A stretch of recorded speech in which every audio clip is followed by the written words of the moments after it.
il y en a déjà des partenaires qui veulent venir au Congo. Comment est-ce qu'ils viennent?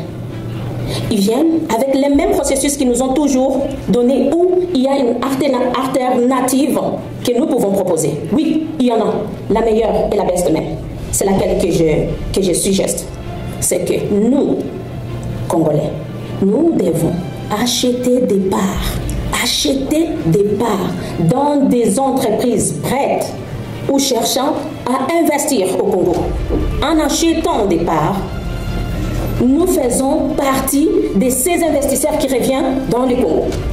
Et cela nous donnera la visibilité sur ce système économique international, avec une vision claire, bien sûr, en achetant, avec une vision claire de faire une synergie économique. Plus nous sommes nombreux, plus nous gagnons les terrains chez nous au Congo. Plus nous gagnons les terrains chez nous au Congo, plus nous tenons notre économie, tout en restant connectés avec le monde. You did a wonderful job of just explaining the importance of this event, frankly, that this is a moment in time that's very important for Congo. It's a moment it can't miss. It's a chance to fix its economy, to fix its country, to bring peace to the country, to bring jobs to the young people of Congo.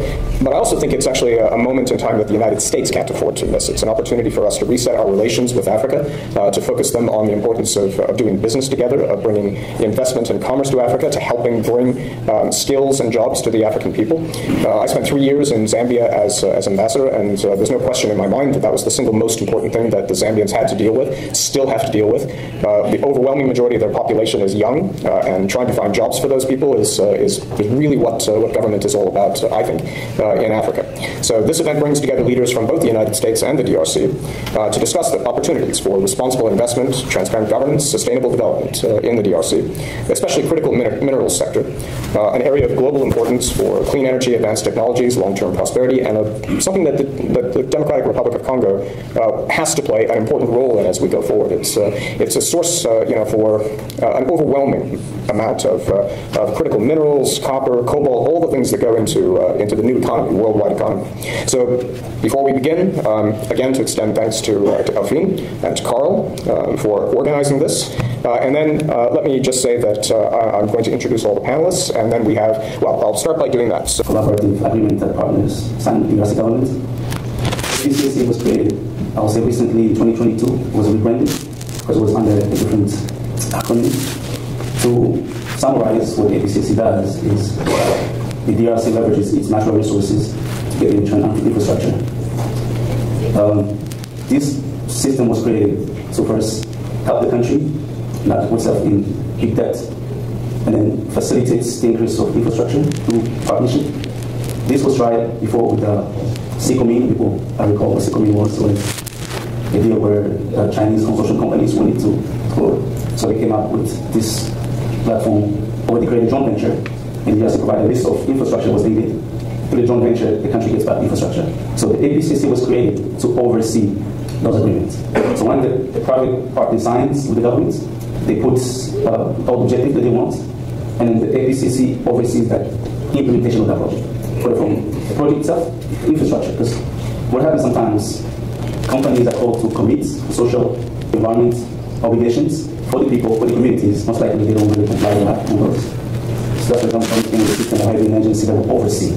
Now, for APCC, we oversee what goes above $1 billion. Not everyone invests $1 billion.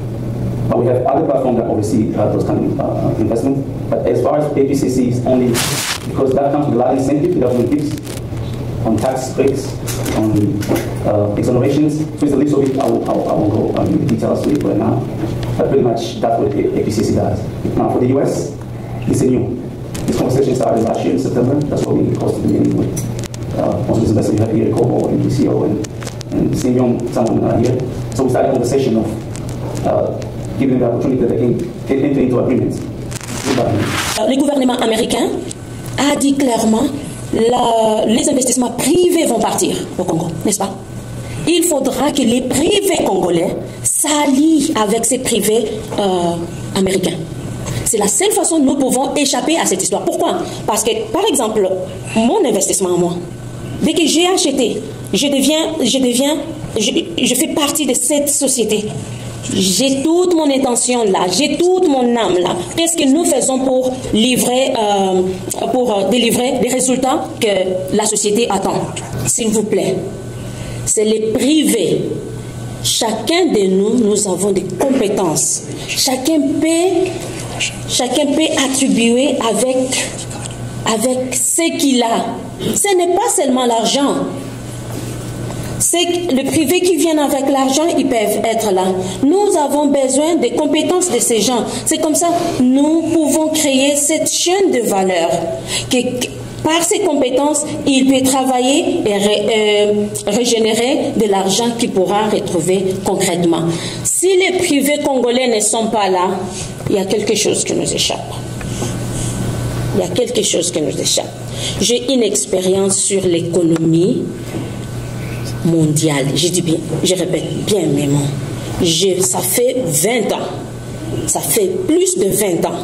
Je suis dans l'importation et distribution des produits pétroliers, oil and gas. Je contribue à des économies des autres pays, là où nous travaillons. Pourquoi pas chez nous? J'ai compris qu'il faut que les privés, que nous prenions en charge notre économie.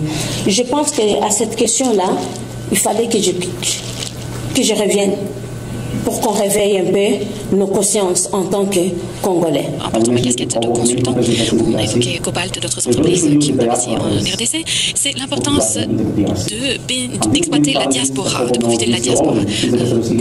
Cobalt, d'autres investisseurs sont confrontés à de nombreux problèmes à cause des lacunes dans la culture d'entreprise. La RDC a été colonisée par les Belges, donc nous sommes inculqués avec un système européen.